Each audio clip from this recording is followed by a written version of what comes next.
But the basic idea behind behind all the books I've kind of done is there's this thing called life and there's this thing called school, and you probably know by now they have nothing to do with each other really. And I never learned much about life from my parents, from my friends at school, from my teachers, and so each book has kind of been like a independent study program where I learn the things that I feel I need in my life, like not being alone at night and not dying. So, and it's weird because I always do I realize like both books are really about the same thing, which is about fears, right? The Game is about the fear of approaching women, and the Emergency was about kind of the fears of what's going on in the world right now. And I think for some guys actually, it's scarier. They rather face maybe a nuclear blast head-on naked than approach like a beautiful woman, because I can deal with radiation poisoning, but rejection. And then watching, say, Hurricane Katrina, where the government sort of knew a disaster was happening ahead of time, still couldn't do anything about it, and watching kind of bodies float down the street in your own country was like, okay, I better learn how to take care of myself, because I realized being a writer, I had no redeemable skills whatsoever in an emergency. Because I always used to think if you read in school, you learn about the Donner Party or that, what's that movie, Alive, or whatever that, with the soccer player or the football players land in the field and have to eat each other. I always realized if it came to who would have to go, I had no skills that could help the group whatsoever, and I'd be the first one eaten, which is why I stayed thin. I thought that way. I just have an argument to get out of it. So and so we'll open up to questions. You guys can ask me about Emergency. You can ask me about The Game. You can ask me about any of the other books. You can ask me about someone else's books, Harry Potter. I don't know. So let's use. So the question was, would I have been as successful with survival stuff if I hadn't gone through The Game? I definitely think The Game helped as far as just getting in, because unlike The Game where there was one community of guys who had all the secrets that I wanted to know, with the survivalism, especially what I wanted to learn, it wasn't just I didn't want to, didn't want to just learn from survivalists and shoot a gun and buy some MREs and say get off my land or whatever. I really wanted to learn in a modern way just how to be safe from everything. So I had to dip into all kinds of different subcultures, and I think having the social skills enabled me to sort of embed myself there better without letting them know I was necessarily writing a book. And also I think a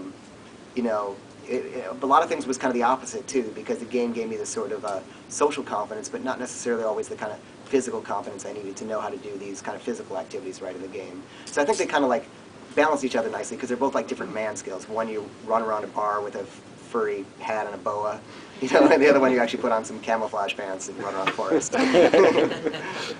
Yeah, and by the way, I never think of kind of reinventing things. I kind of find they're lacks in my life, and just trying to learn them and grow myself. And all the books never started as a book. They started something I was doing because there was a lack in my life, trying to fix the problem. And eventually I realized I was spending so much time doing it, I might as well get something more out of it, and wrote a book. With The Game, I didn't decide to write that until I was on that road trip to Transdniester with Mystery.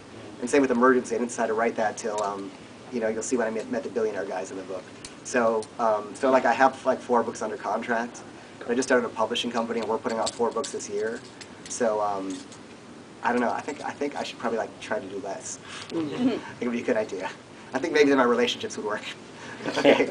No. He was asking in an emergency I buried a cache, a hidden thing of survival supplies in case I died when I did the survival thing out in the woods. But I said I'd leave it there and put hints in all the illustrations. If you guys got the book, there are little hints on where to find it. And no one's found it yet. People have found the general area, but they haven't found the cache yet. This is in London? No, it's in somewhere.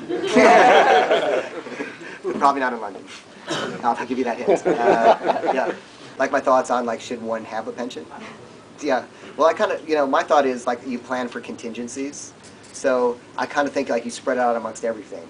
Yeah, you have a pension. Yeah, you kind of have, you have life insurance. You also have some money offshore in another account. I'm kind of even though I take risk in my books, I'm really risk adverse. So the way the billionaire guys, what they're doing now is, they're trying to preserve their wealth. So what they're doing is you just spread it out amongst all these possible things so that you're okay whatever happens.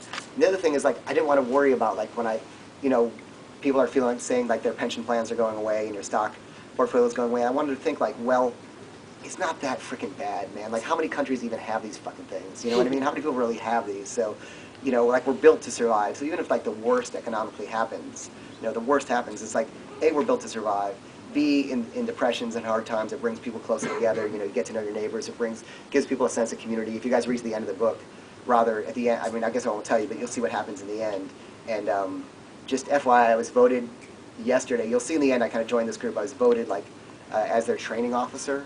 So it's really cool. It happened yesterday. I'm kind of excited to go back and do that. So you know, my thought was I didn't want to worry about those things. I wanted to have these survival skills so that no matter what happened. But the real answer is you just, you know, you spread it out so that whatever happens, you're safe. Like the billionaire guys, they've got like money in all these accounts, all these passports. So if something happens in one place, they just pop somewhere else and just resume the same life all over again.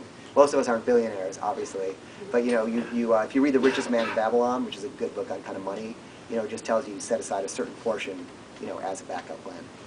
You know, whatever you're making.